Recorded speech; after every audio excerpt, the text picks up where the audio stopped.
CM ಗುಟ್ಟಾಗಿ ಚರ್ಚೆ ಎಂಬ ಫೋಟೋ ವೈರಲ್ ವಿಚಾರಕ್ಕೆ ಸಂಬಂಧಪಟ್ಟಂಗೆ ನಾನು ಮೋದಿ ಇಬ್ಬರು ಗುಟ್ಟಾಗಿ ಏನನ್ನೂ ಮಾತನಾಡಿಲ್ಲ ಅಂತ ಸಿಎಂ ಸಿದ್ದರಾಮಯ್ಯ ಹೇಳಿದ್ದಾರೆ.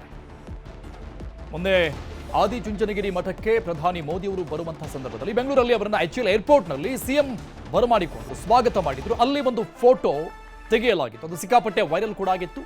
ಈ ಬಗ್ಗೆ ಕ್ಲಾರಿಫಿಕೇಶನ್ ಕೊಟ್ಟಿದ್ದಾರೆ, ಏನು ಮಾತಾಡಿಲ್ಲ ಅಂತ ಹೇಳಿದ್ದಾರೆ. ಮಹಿಳಾ ಮೀಸಲಾತಿ ಬಗ್ಗೆ ನಿಮ್ಮ ಅಭಿಪ್ರಾಯ ಏನು ಅಂತ ಕೇಳಿದ್ರು.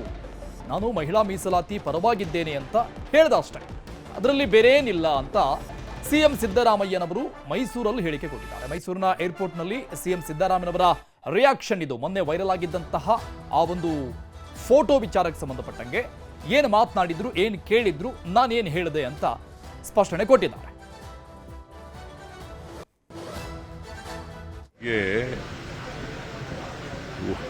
ವುಮೆನ್ಸ್ ರಿಸರ್ವೇಷನ್ ಬಗ್ಗೆ ಮಾತಾಡಿದ್ರು. ನಿಮ್ಮ ನಿಲುವೇನು ಅಂತ ಕೇಳಿದ್ರು. ನಾವು ವುಮೆನ್ಸ್ ರಿಸರ್ವೇಷನ್ ಪರ ಇದ್ದೀವಿ ಅಂತ ಹೇಳಿದ್ರು. ಇದ್ರ ಬಗ್ಗೆ ವುಮೆನ್ಸ್ ರಿಸರ್ವೇಷನ್ ಬಗ್ಗೆ ಮಾತಾಡಿದ್ರು. ನಿಮ್ಮ ನಿಲುವೇನು ಅಂತ ಕೇಳಿದ್ರು. ನಾವು ವುಮೆನ್ಸ್ ರಿಸರ್ವೇಷನ್ ಪರ ಇದ್ದೀವಿ ಅಂತ ಹೇಳಿದ್ರು. ಬಿರು ಬಿಸಿಲಿನ ಝಳಕ್ಕೆ ಬೀದರ್ನಲ್ಲಿ ಯುವಕನೊಬ್ಬ ಸಾವನ್ನಪ್ಪಿದ್ದಾನೆ.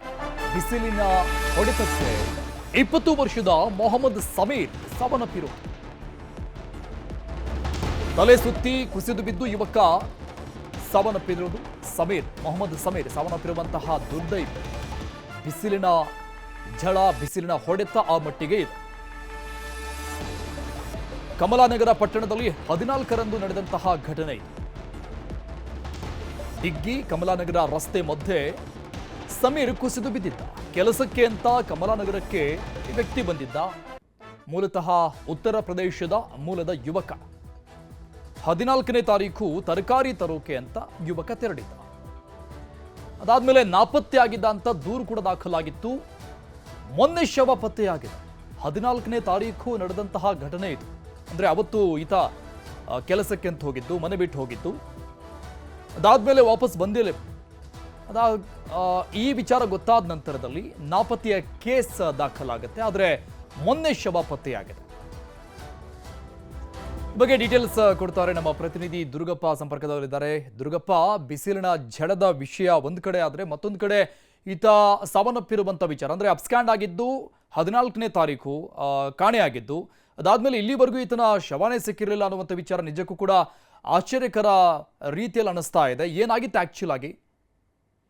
ಅರುಣ್, ಏನು ಉತ್ತರ ಕರ್ನಾಟಕ ಭಾಗದಲ್ಲಿ, ಅದರಲ್ಲೂ ಬೀದರ್ನಲ್ಲಿ ರಾಜ್ಯದಲ್ಲಿ ಅತಿ ಹೆಚ್ಚು ತಾಪಮಾನ ದಾಖಲಾಗಿರ್ತಕ್ಕಂಥದ್ದು. ಗರಿಷ್ಠ 44 ಡಿಗ್ರಿ ಸೆಲ್ಸಿಯಸ್ ಬಿಸಿಲಿನ ತಾಪಮಾನ ಇರತಕ್ಕಂಥದ್ದು. ಈ ಒಂದು ಬಿಸಿಲ ಜಳಕ್ಕೆ ಈಗ ಯುವಕ ಬಲಿ ಆದ್ನ ಅನ್ನೋ ಒಂದು ಅನುಮಾನ ಇರತಕ್ಕಂಥದ್ದು. ಯಾಕಂದ್ರೆ ಮೃತ ಯುವಕನ ತಂದೆಯೇ ಒಂದು ದೂರನ್ನ ಕೊಟ್ಟಿರ್ತಕ್ಕಂಥದ್ದು. ಬಿಸಿಲಿನ ಜಳಕ್ಕೆ ಕುಸಿದು ಬಿದ್ದು ನನ್ನ ಮಗ ಡೆತ್ ಆಗಿದ್ದಾನೆ ಅನ್ನೋದು. ಏನು ಉತ್ತರ ಪ್ರದೇಶ ಮೂಲದ ಮೊಹಮ್ಮದ್ ಅನ್ನೋ 20 ವರ್ಷದ ಯುವಕ ಏನು ಕುಸಿದು ಬಿದ್ದು ಸಾವನ್ನಪ್ಪಿರ್ತಕ್ಕಂಥದ್ದು.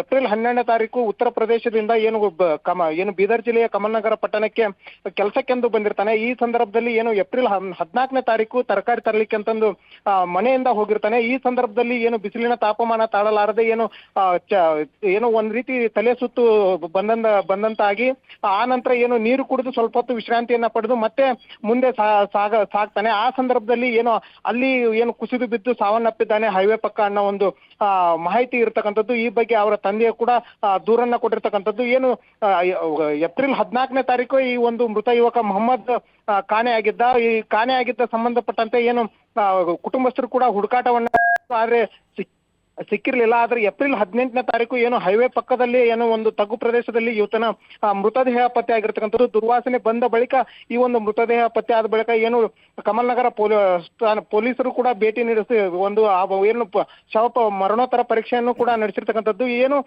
ಏನು ಯುವಕ ಬಿಸಿಲಿನ ತಾಪಮಾನ ತಾಳಲಾರದೇನೆ ಡೆತ್ ಅನ್ನ ಅಥವಾ ಬೇರೆ ಏನಾದ್ರೂ ಕಾರಣ ಇತ್ತ ಅನ್ನೋ ಒಂದು ಅನುಮಾನ ಕೂಡ ಇರ್ತಕ್ಕಂಥದ್ದು. ಈ ನಿಟ್ಟಿನಲ್ಲಿ ಪೊಲೀಸರು ಕೂಡ ತನಿಖೆಯನ್ನ ನಡೆಸ್ತಾ ಇರ್ತಕ್ಕಂಥದ್ದು. ಮತ್ತೆ ಪೋಸ್ಟ್ ಮಾರ್ಟಮ್ ರಿಪೋರ್ಟ್ ಬಂದ್ಮೇಲೆ ಇದು ಬಿಸಿಲಿನ ಜಳಕ್ಕೆ ಸಾವನ್ನಪ್ಪಿರ್ತಕ್ಕಂಥದ್ದು ಅಥವಾ ಬೇರೆ ಯಾವ್ದಾದ್ರು ಕಾರಣಕ್ಕೆ ಡೆತ್ ಆದ್ನ ಅನ್ನೋ ಒಂದು ಮಾಹಿತಿ, ಸ್ಪಷ್ಟ ನಿಖರ ಮಾಹಿತಿ ಸಿಗ್ತಾ ಇರತಕ್ಕಂಥದ್ದು. Thank you Durgappa ಡೀಟೇಲ್ಸ್ಗೆ.